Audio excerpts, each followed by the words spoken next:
is part of the problem with the coverage of the economy, that people like White House aides and, yes, TV anchors don't feel the pinch as much as the average American. And let me put that a personal way, Gene. Do you feel the pinch? Do you feel the pain? You know, I feel the pain for so many families in our lives. I think. But for you, do you feel? You know, I mean, $72 for gas this morning. Do you feel it? Do you pay it? Look, we see it. We see, gallon of milk go to $5. Everybody understands that is a hit. I think I'm not going to try to say that I, feel that pain personally as much as so many families who make 50 or 60,000. Yeah, listen. We up. Gallon. All right, guys. So the Biden administration is dealing with historic inflation. We all know that, right? And a part of what's driving inflation is gas prices, which are almost $5 a gallon nationally. So this morning, the national average for a gallon of regular gas, now $4.87. That's according to AAA. Joined now by CNN chief business correspondent Karine Romans, and it's not just high, it's just so much higher than it was such a short time ago. I'd be happy to see 487 personally. In New Jersey, it's higher than that. In California, it's higher than that. In 10 states, it's higher than $5 a gallon. That's up 25 cents in a week. It's up $1.33 since the Russian invasion of Ukraine. You already had inflation running red hot, and then you throw in this geopolitical nightmare, and that's going to keep prices rising, I think, in the near term. And the Biden administration is scrambling to figure out what to do about gas prices, how to lower the cost of gas, if that's something they actually want to do, which I'm not convinced that they do. I think part of the reason why they really don't want to do anything is because of the push for electric vehicles, right? And high gas prices could be one way to force people to buy an electric vehicle. I know it definitely popped in my mind once I saw that, wow, it cost me $80, $90 to fill up a tank of gas when it used to cost me like $35, right, in the Trump years. Yeah, that would definitely make you think about making a switch. Unfortunately, for most of us, a vast majority of us, we just can't go out there and buy a $50,000 electric vehicle, okay? Unlike, some people who may or may not be out of touch, right? Whether that's people in the media or in the Biden administration or the elites in our society, who think that, hey, everybody can just go out and buy an electric vehicle. What's the problem, right? Why are you so concerned about gas prices? So with that being said, we got to talk about the Biden administration's response to the economy in regards to what they're telling the American people and what he's going to do about gas prices. But before we get in that, I would like to give a special thank you to the sponsor of this video, Noble Gold. Now, with inflation at 8.5% and maybe higher, don't you think you need to be smarter with your money? You need it to grow, not shrink. You need financial freedom, not debt. Start a gold IRA with Noble Gold now, and you'll be safe. And this month, for every cash deal above $20K, you'll get an incredible 3-ounce silver American Virtue coin completely free as a thank you. You cannot go wrong with Noble Gold. Call 877-646-5347 now to find out more, or visit noblegoldinvestments.com. All right, guys, so let's get into Affirmative Action Press Secretary Ms. Karine Jean-Pierre absolutely gaslighting the American people on the current state of the economy. Because, the Democrat mantra is, if you can't actually solve the problem, just pretend like there's not a problem. Take a look. We understand that people are feeling this. They are feeling the increase of prices, which with food in particular right now, and gas. That is something that we understand. What I'm trying to say to you is that the economy is in a better place than it has been historically. And so we feel here at this administration, and other experts as well, is that we feel that we are in a good position to take on inflation. We are in a good position to really start really working on lowering prices. We leave that piece to the Federal Reserve.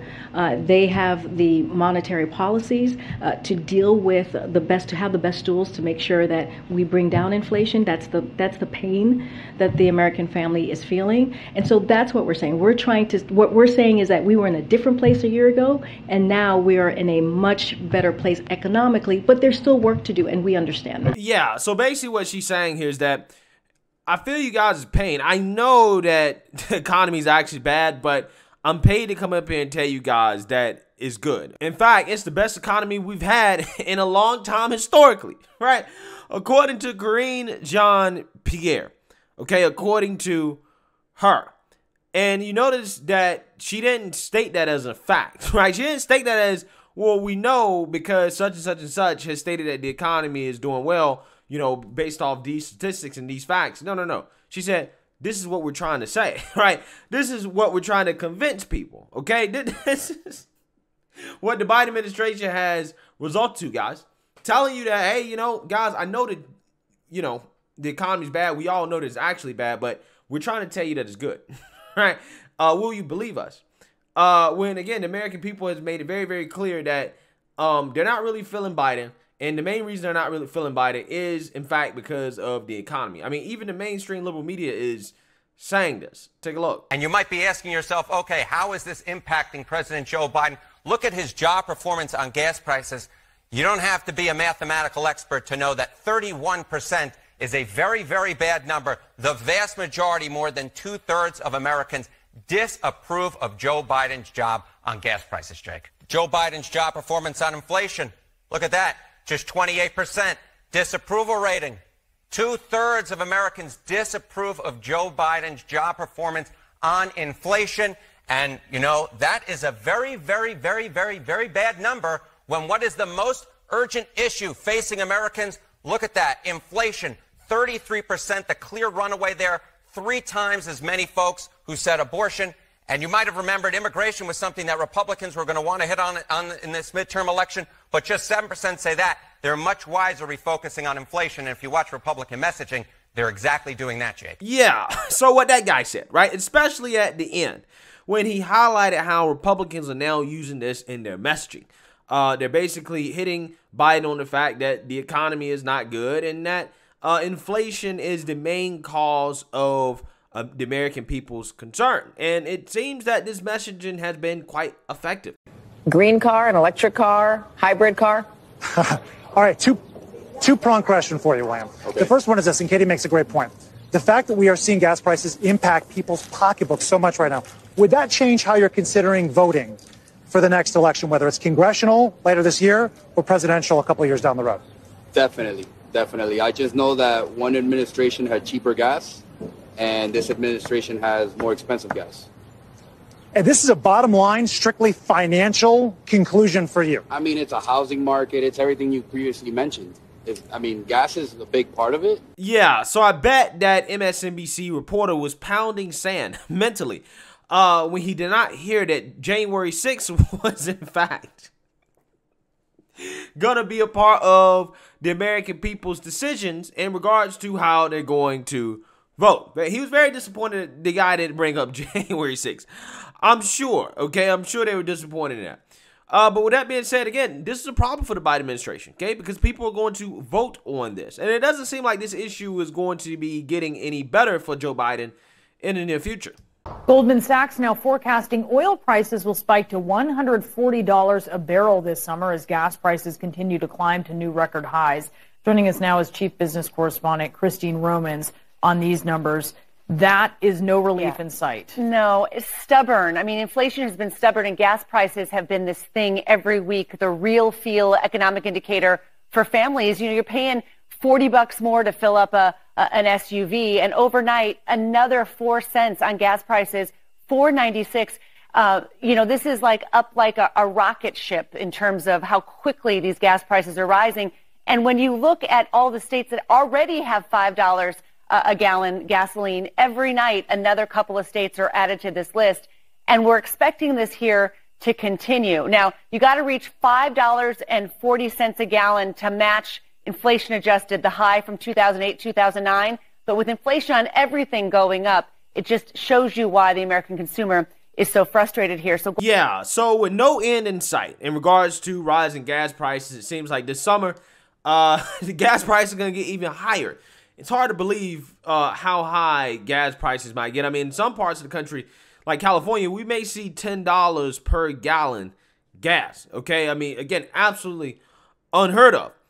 So the Biden administration has to have a plan. They have to have a plan to try to bring down gas prices. And it seems like Joe Biden here is going with his absolute last option that he wanted to address this crisis, which is to go to the Saudis, right, and beg them to help out with gas prices.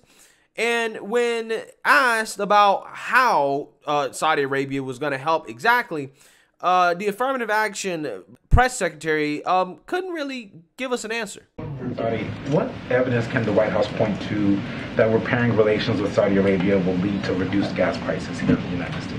Well, when it comes to oil or gas prices, that's something that OPEC Plus deals. We do not get involved in any of that. That is not the conversations that we have with Saudi Arabia. And I know OPEC Plus made an announcement last week on Friday, and we welcome that announcement. But that is not part of our agenda when we have a discussion with them. Wow. Talk about an ineffective communicator, man. I mean, look, I'm not the press secretary. And even I could have answered that question better because this is a layup question for them. All she had to do is say, yeah, well, OPEC has pricing power on the market because of their production. And Saudi Arabia is a key member of OPEC. And going to Saudi Arabia, asking them to increase oil production would probably be the most immediate relief that we could get in regards to oil prices globally, right? That's an easy answer to that question that would be factually correct. However, because she's so incompetent, she can't even get the most simple things right. Okay, but again, we really don't have good news on that front because OPEC has been reluctant, despite promises to increase production. They've been reluctant to actually do so. And one key member of OPEC is indicating that, we haven't even hit the peak. We haven't come nowhere near the peak as Chinese demand has yet to return back to normal. So Chinese demand for oil has not returned back to normal. So once China gets back to normal, then gas prices could really, really, really continue to skyrocket, right? We have not seen the worst of this yet, okay? It's absolutely insane to think about. It's absolutely insane to think about. So with that being said, again, back to Joe Biden and his trip to Saudi Arabia, which is basically something he has to do at this point. And I know a lot of people don't like this. They don't like going to Saudi Arabia and begging Saudi Arabia for oil, but people got to understand, Trump was Gucci with the Saudis for a reason, right? He overlooked a lot of things they did for a reason because Trump understands markets. He understands that Saudi Arabia has state control and monopolistic control over oil production for their country. That's something that the United States does not have, right? We simply cannot demand oil companies produce more oil. We can incentivize them to do so, which I will argue that Biden has not, but we can't just demand them do it and then they do it. We're not a socialist economy when it comes to, oil production, right? Now, when it comes to Saudi Arabia, that's state controlled, right? So they can just say, hey, look, pump more oil out of the ground. Saudi Aramco will do it, right? They'll do it. So again, people got to understand the difference here. So Biden's going to them and again, trying to repair relations with them, a relationship that he should not have damaged in the first place because this was not a relationship that was worth really souring, especially considering how, again, we are dependent on them when it comes to oil to a certain extent, okay? They have global pricing power. So with that being said, let's read about this because a lot of Democrats are not happy with Joe Biden now trying to cozy up to Saudi Arabia. President Joe Biden is eyeing an opportunity to revive a flailing Middle East policy, one that may dismay some of his congressional allies along the way. Just a year after concluding that Saudi Arabia's de facto leader ordered the brutal murder of American resident and journalist after winning the White House with a vow to make Riyadh a pariah, Biden is weighing traveling to the kingdom next month, as well as meeting with Crown Prince Mohammed bin Salman. It's a stunning reversal in the president's treatment of a bilateral relationship that U.S. leaders have long struggled to use to their advantage at home. Should Biden follow through with the highest level engagement, he can use the visit to address high gas prices and inflation at home by pushing the Saudis to help stabilize oil markets in response to Russia's invasion of Ukraine. But as much as the White House might crave a turnaround in the Middle East after the disastrous exit from Afghanistan and stalled negotiations with Iran over its nuclear program, meeting the Crown Prince would drive a wedge between Biden and Democratic lawmakers, and many see it as a betrayal by an administration that vowed deeply to keep human rights at the center of its foreign policy. So, again, what people got to understand here is that Biden don't want to go to the Saudis. However, things are so bad, and prices are projected to skyrocket even more, and he's just getting pummeled in the polls. He's basically forced to go to them and to basically beg them to increase production. Now, he's been kind of tapping them on the wrist, right, on the shoulder, say, hey, could you pump some oil out of the ground? Could you do it? But he hasn't really been trying super hard, right? Because allegedly, the Saudis aren't even trying to talk to Biden, right? They're not picking up the phone, okay? So now he's basically forcing a visit. He's going to go see them in person, right? Good luck with that. Quote, I just don't see any evidence that Saudi Arabia is really stepping up or has stepped up in a situation like this to get relief to people who are just getting clobbered by the cost of gas, said Senator Ron Wyden, who has argued that Biden should have pushed the Crown Prince more directly after declaring that he ordered the murder of a Washington Post journalist Jamal Khashoggi. Quote, and I see the human rights violations so clear and profound in terms of what they represent for our values. Again, if y'all believe this, if the Democrat Party believes this, then you need to make sure that before you bite the hand that feeds you, that you are incentivizing as much domestic production as possible, right? Because, again, you don't want to put yourself in a situation where, you know, you have to go back to Saudi Arabia and, you know, ask them for favors after pissing them off, which is what Biden's doing. And Trump made sure to avoid doing that, okay? Again, people criticize Trump for that, but Trump, again, understands business. He understands global markets. When former President Donald Trump chose Saudi Arabia for his first foreign trip as president and forged a closer relationship with the Crown Prince, that often meant shelving concerns about Saudi Arabia's human rights record, a posture that drew relentless condemnation from Biden as he campaigned against Trump in 2020. What's not yet clear is how much of a price Biden would pay within his own party for re-engaging Saudi Arabia as a strategic ally in the U.S. both in boosting global oil production and pushing back on Iran's aggression, while a diplomatic accord on its nuclear program remains elusive. Senator Tim Kaine said he is deeply against any meeting with the Crown Prince, whom U.S. intelligence agencies implicated in Khashoggi's murder. I think it's atrocious. I meet with other Saudi officials, but not that murderer. Khashoggi was a Virginia resident. So, yeah, I mean, with that being said, this is what Biden's doing. Will it be successful? I don't know. But I will say this. Look, at the end of the day, we made our bed with Saudi Arabia. We knew who they were and what they were, right? When we got cozy with them way back in the day because of oil. Again, if you're going to bite the hand that feeds you, or put it this way, if you're going to bite the hand that controls how much the American people like you, right, or has control over how much the American people like you because they have large influences on gas prices, then you better make sure that, again, domestic production is as incentivized as possible, just in case, right, they decide to screw you, which is what Saudi is doing right now. I really do believe a part of the reason why they really don't want to produce more oil is because they want to spite Biden, right? They love seeing Biden flail, okay? That is why their state-owned TV is literally making fun of Biden, okay? That is what's happening. So, again, we will see what happens with this, but I wouldn't get my hopes up that Saudi Arabia is actually going to come to the rescue. This is one of those things that it just seems like the Biden administration has absolutely no answers for whatsoever. So, let me know what you guys think. Make sure you like, comment, and subscribe. Most importantly, share a Black conservative perspective. Peace.